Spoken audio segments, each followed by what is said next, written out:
check down for an airplane. I ain't got time to take no message.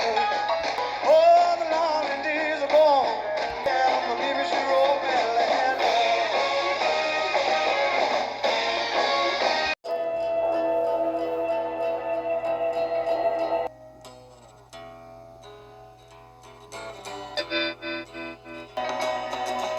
All right, let's pick it up, loves. Part 3, baby. Let's go.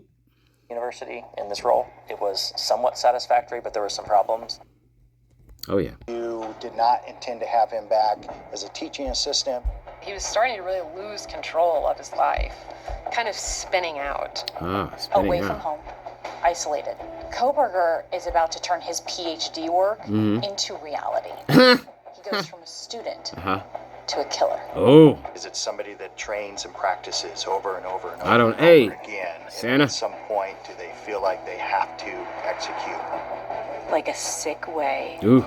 of carrying out his thesis. Right. Right. I love that. I love the drama. It's like a sick way to carry out his thesis. Okay. Where's she at? Where's she at? Where at? There he is, Chris Watts. There's the knife. Hunter Johnson came up to me and I was like, "Where's Ethan and Xana?" And he's like, "They're not here anymore." It's like, "What do you mean they're not here anymore?" He's like, "Okay." He's laughing. Are you laughing? They were murdered last night. He was like, yeah, all 4. Yeah. We were No, like, no big deal. No big deal. What? It just made no sense. Now to the murders of those 4 college students from the University of Idaho. And now, what happened minute by minute? Minute by Go into minute. Xana's room. What did you see? Stabbing is close, personal, long-term. You've got to be committed. You gotta be committed. The number of times that Kaylee was stabbed. There's no sugarcoating it. The first person to find them. As soon as you get there, you know something's wrong. The survivor who saw Oh, really? That's not what Dylan told you. the killer in the house. The 3rd time she opens her door, she sees a male figure. I just shut the door and locked it because I didn't know what to do. Now, just released inside his home, and I just shut the door because I didn't know what to do. Like, I didn't know how to use my phone. But I knew how to make a 3:51 a.m. contact, though. Hey, Dylan, who's your 3:51 a.m. contact that nobody seems to fucking want to talk about? Dylan, come on now. Fucking. and his mind. He was on a website called Serial Killer Timelines, and he just went down this list and clicked one after another after another. Cool. And the police body camera from the crime scene. I think we have a homicide. Secure the outside first. He made an absolutely critical mistake. Oh, yeah? What was the target? What was it? Hey, that was Hunter Johnson's knife, by the way. That wasn't Koberger.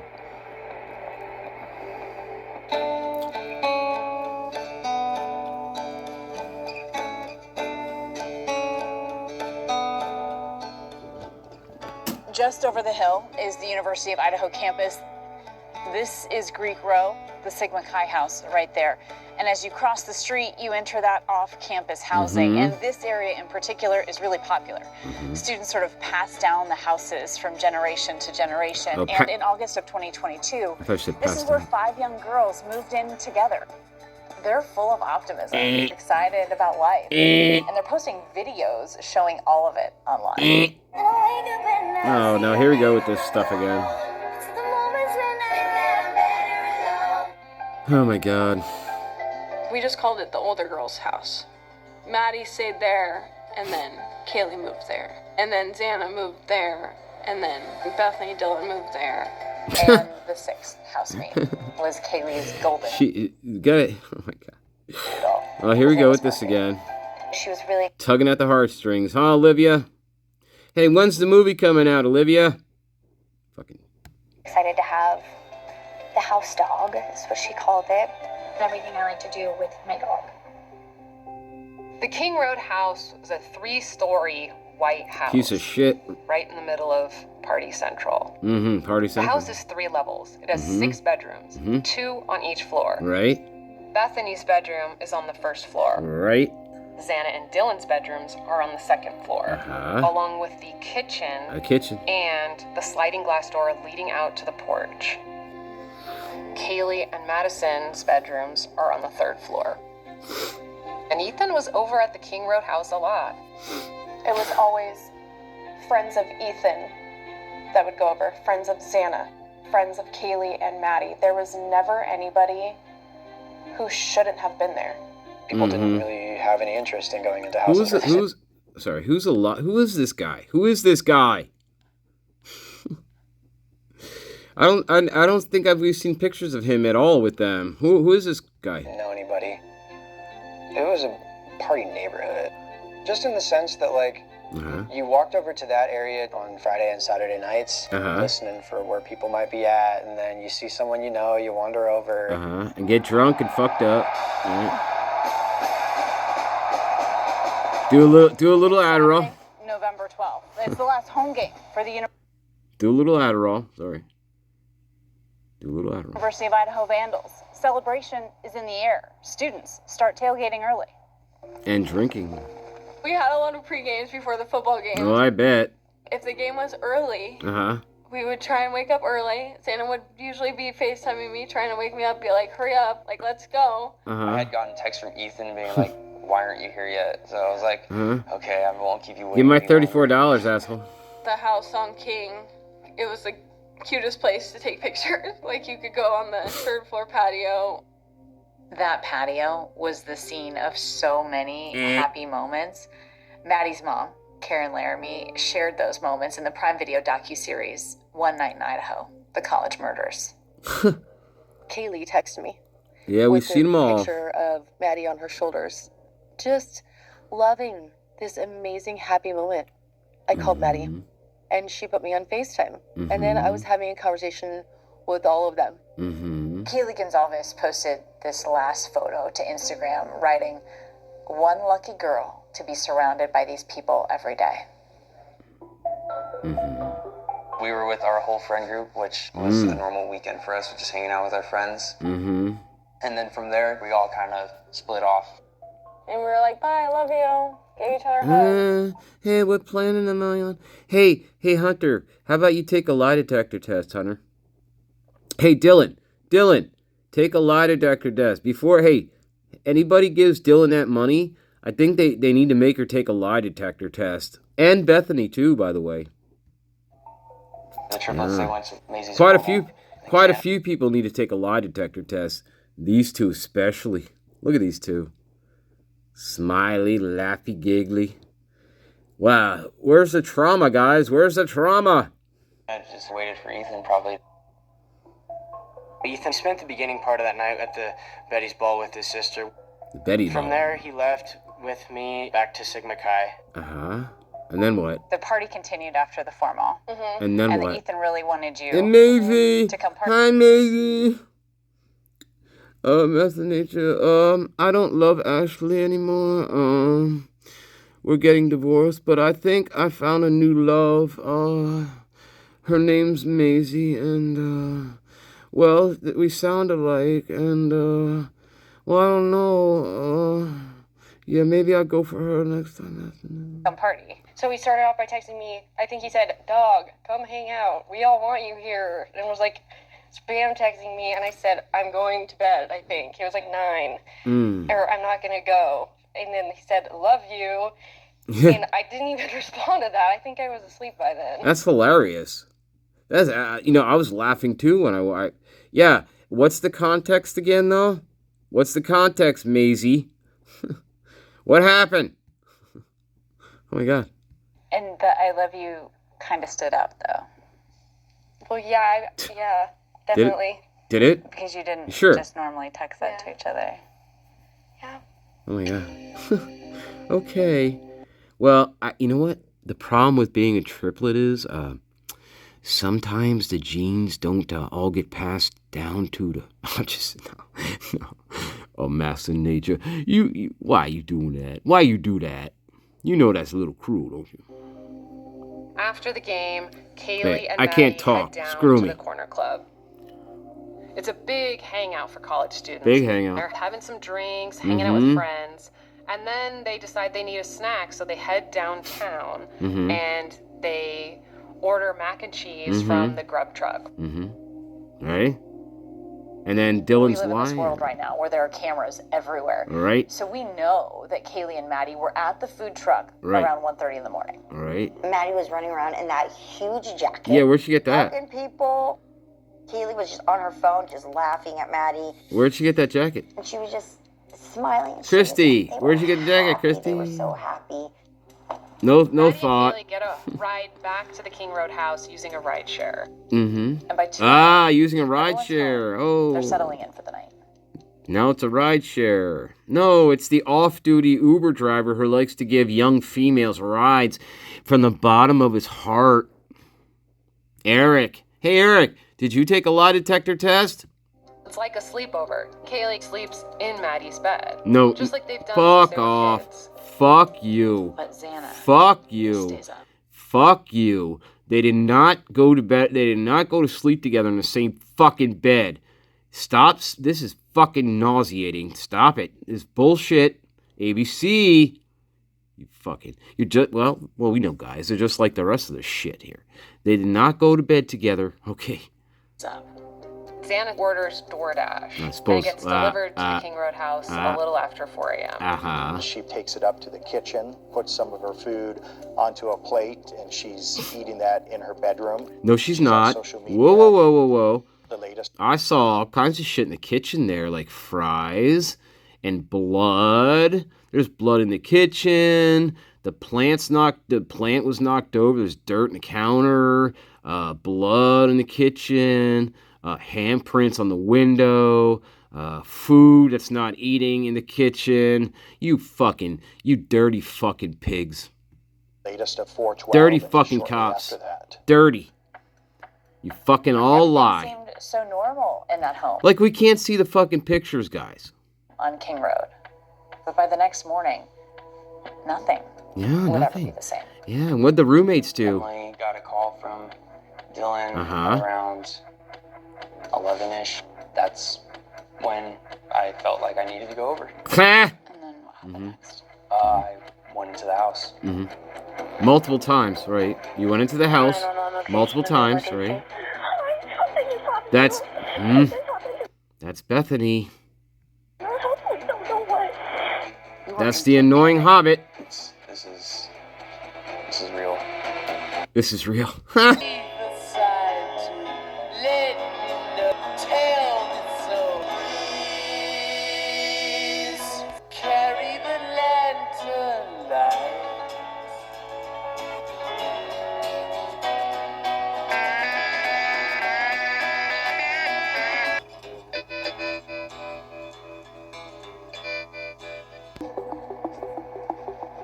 By 2 a.m., all the roommates are back home and settling in for the night. That's not right. Police say around 3 a.m., shortly after leaving his apartment and heading towards Moscow. Not all the roommates were home at 2 a.m. Remember, that's Dylan. Dylan's lie. Everything that happens from 2 a.m. on is a lie. And that's coming straight from the Prime. And the Hobbit. Brian Kohberger turns his cell phone off. Oh, does he? We can see Kohberger's car on footage captured by a surveillance camera that was at the neighbor's house. Nope. You cannot say that's Brian Kohberger's car. Nope. Nobody can say that that's his car. Not Moscow police, not Idaho State Police, not Evil Santa. Okay? Nobody can say that that's Kohberger's car, by the way. This total fucking lie, ABC.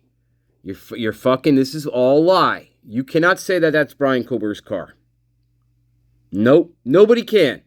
That's part of the problem with this case. That's why the prosecution case is also weak. It's because they cannot say for 100% fact that that's Brian Kohberger driving the car. Yep.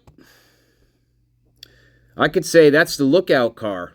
I could say that's the getaway car waiting for stuff to happen, and that's the car to pick people up, maybe. I could say that too. He keeps circling the area, He's making multiple passes at the house. Could be another DoorDasher. Could be I don't know. But we believe that Brian Koberger entered the house sometime shortly after his last seen on the video. Right. But you don't know for sure. Probably around 4:10 a.m. Oh, 4:10. 4:10. Police say Koberger entered through a sliding glass door in the back of the house. Investigators believe Xana was in her room with her boyfriend Ethan asleep in her bed. Dylan's across the hall. Bethany downstairs. And on the 3rd floor, Kaylee and Maddie had fallen asleep together. No, they haven't. That is such bullshit. This is total lie. Up. We see activity from her watch of just steps that were taken. We know that she's eating. She's on social media at 4:12 and just shortly after that. After entering the house, investigators believe Koberger walked through the kitchen and went upstairs to the 3rd floor, where he found Kaylee and Maddie together, asleep. That's not true. That's absolutely not true. Kaylee and Maddie were both killed very quickly, but they were stabbed repeatedly many times. Stabbing is close, personal, long-term, violent action. Hey, Bill Walton. After your basketball career, you made a good point. It's personal. And this one had a lot of brutality behind it. So, normally we would say, of course, this isn't a real investigation, but yeah, it's somebody they knew. Okay. Yeah.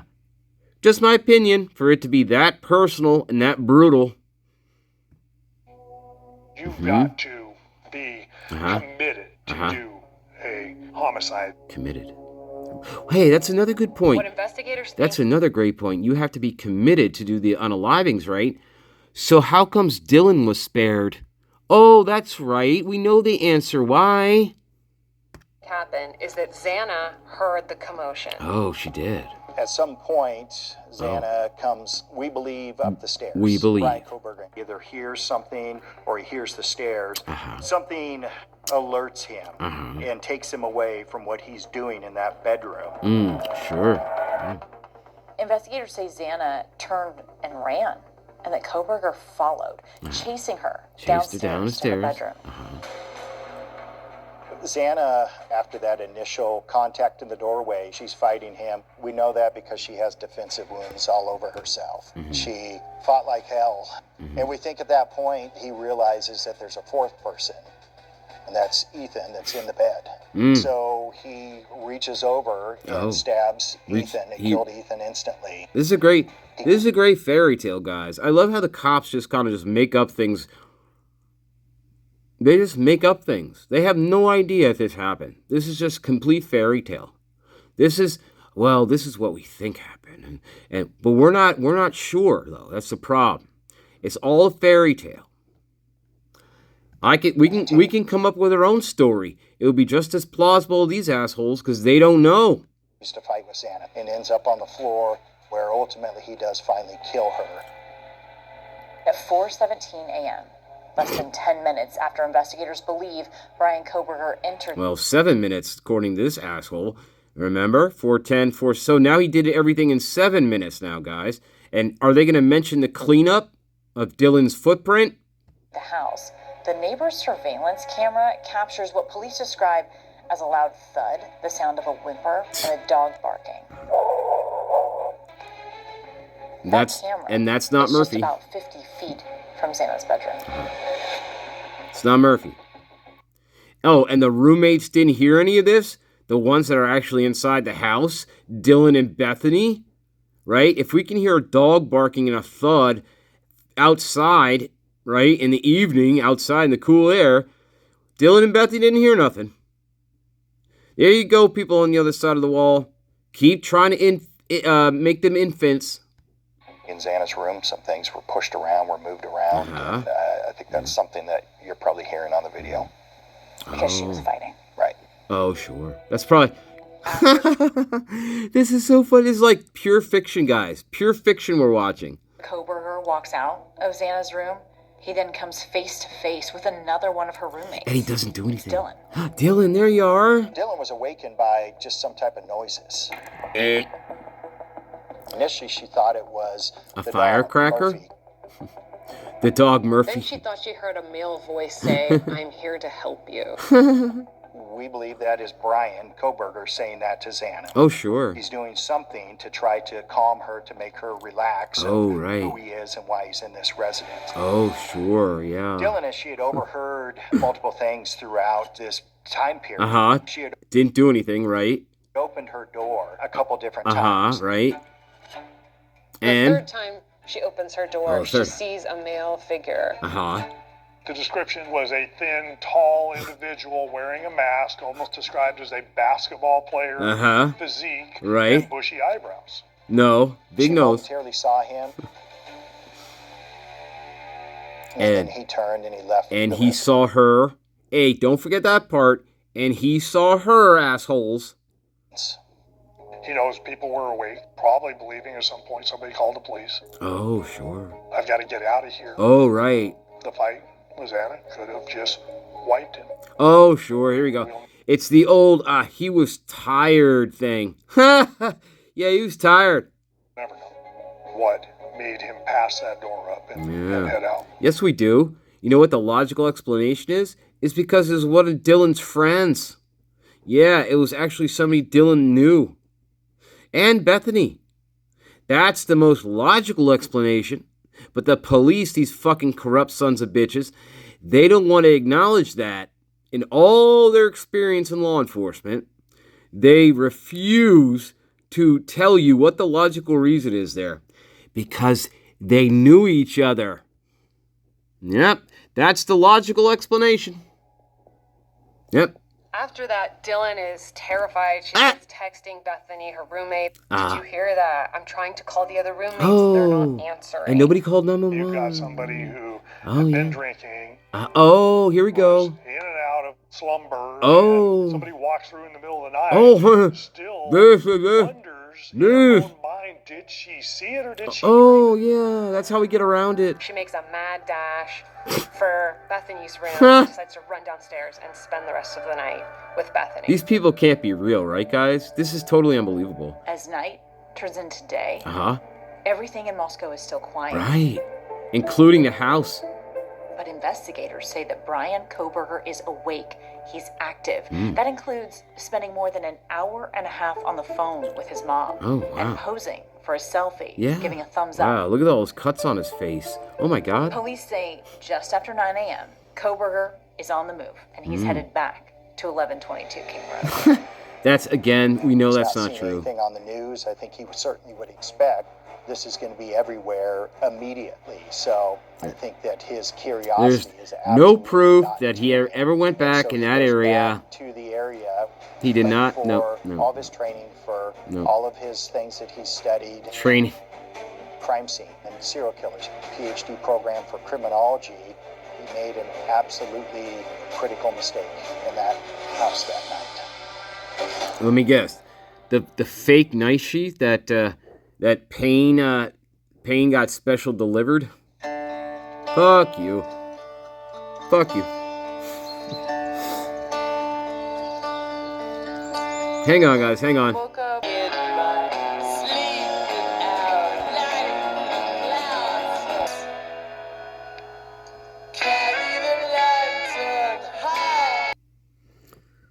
Dun dun dun.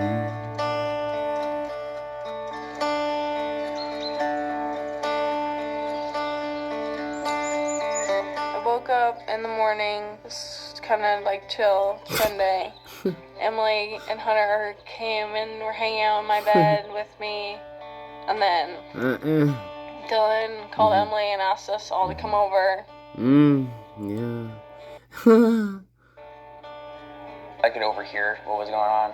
She sounded freaked out. I just had a gut feeling. Yeah, a gut feeling. Something in me told me that I need to just go and get my $34. As soon as you get there, you know something's wrong. Yeah, sure. But you didn't call the police then. And you didn't, when the police did, when you idiots finally did call the police 8.5 hours later, you failed to tell Officer Nunez that Xana and Ethan were dead. Yeah, how about that? How about that one? I walked just right in the door, and Hunter already went up. Oh, right. And then he was like, okay, everybody get out. Hunter finds I love this story. They love it. But he decides to shield his friends. Oh, the White Knight. The White Knight. He tells them only that someone inside is unconscious and to call 911. 911 location of your emergency. Something is happening. That's Bethany. We don't know what. We don't know what's happening in our house. For unconsciousness, 1122 King Road. There's the defibrillator. Where's she at? Where's she at? Oh, yeah. Now, Hunter should say, man, she's fucking dead. She's dead. Okay, get back. 13, I think we have a homicide. And he's still talking to a cop. Like, no big deal. Hey, nothing's happening. He's still, oh my God, oh my God. Should arrest his fucking ass right there, these stupid fucking cops. Moscow, you should be fucking ashamed of yourself. You have no idea what you're doing that night, that day, that morning. You had no idea what the fuck was going on, you idiots. Idiots. College age people appearing both to be deceased. Lots of blood.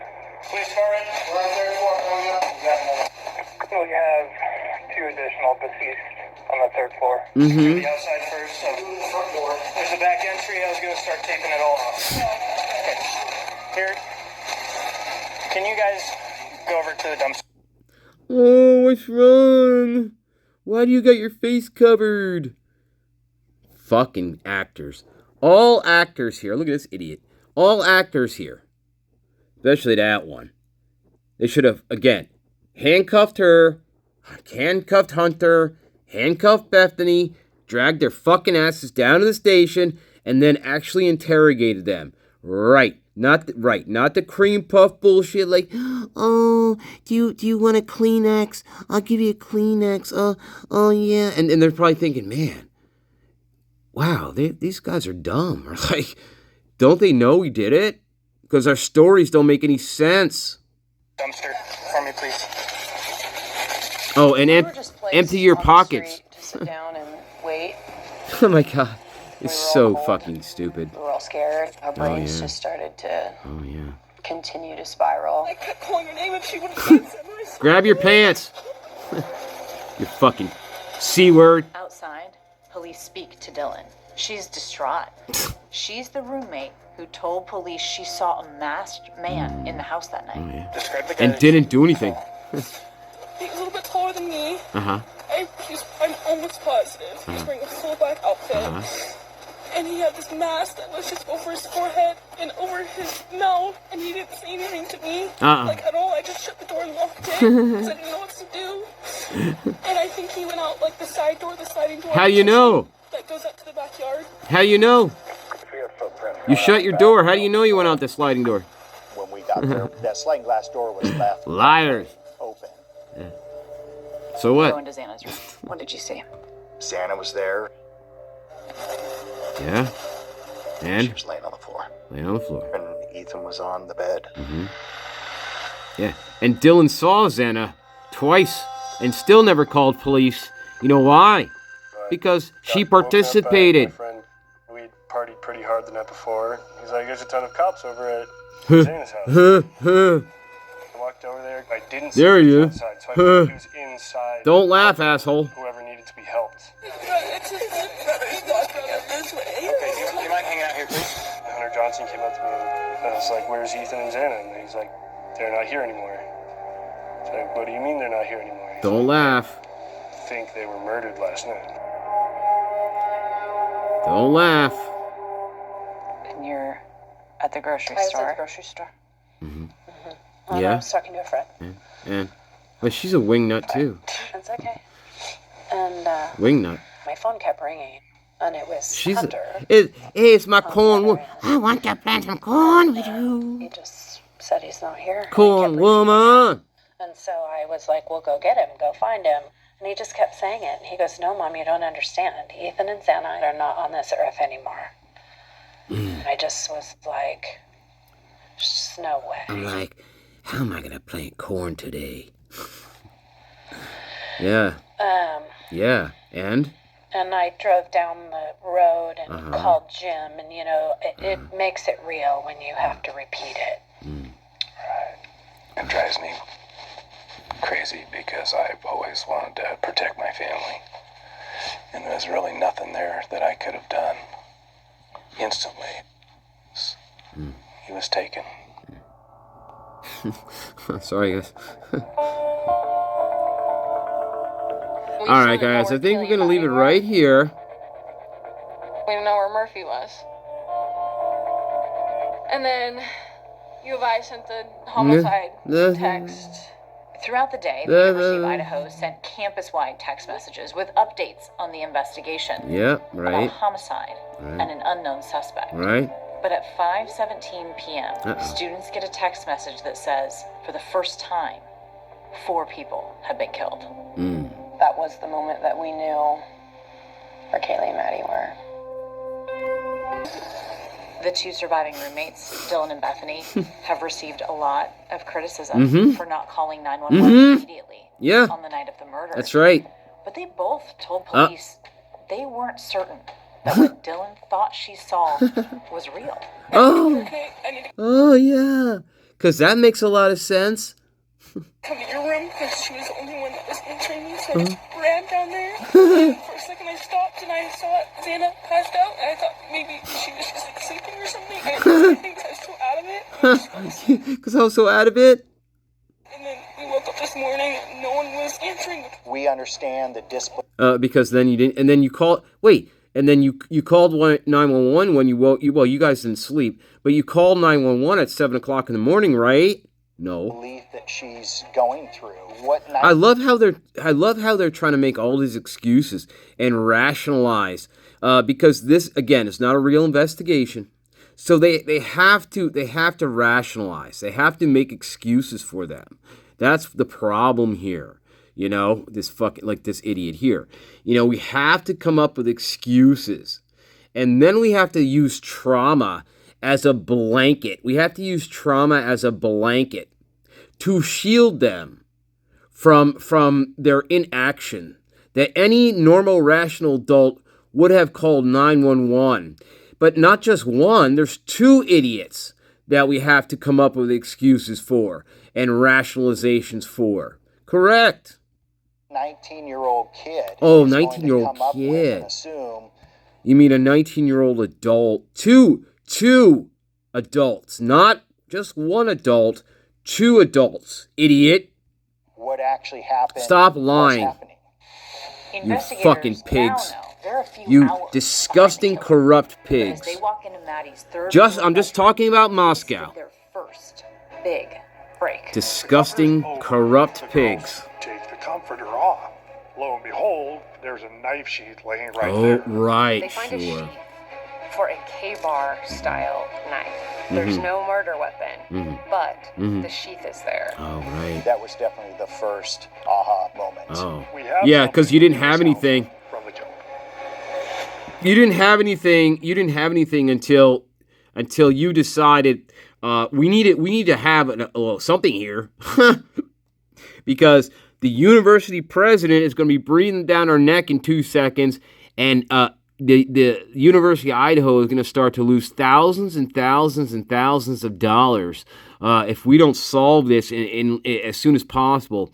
Because this type of case should have been investigated. This should have taken months and months and months to go through all the leads, all the tips. If this was thoroughly investigated, guys, this would have been months and months and months of investigation, guys. But we know that didn't happen. We know what happened. So, okay, we're going to leave it right there. That is part 3. There's one more part coming up, about 20 minutes, guys. And we're going to leave Idaho Justice where it belongs, in the fucking garbage can. All right, we'll talk soon, lovelies. Bye-bye.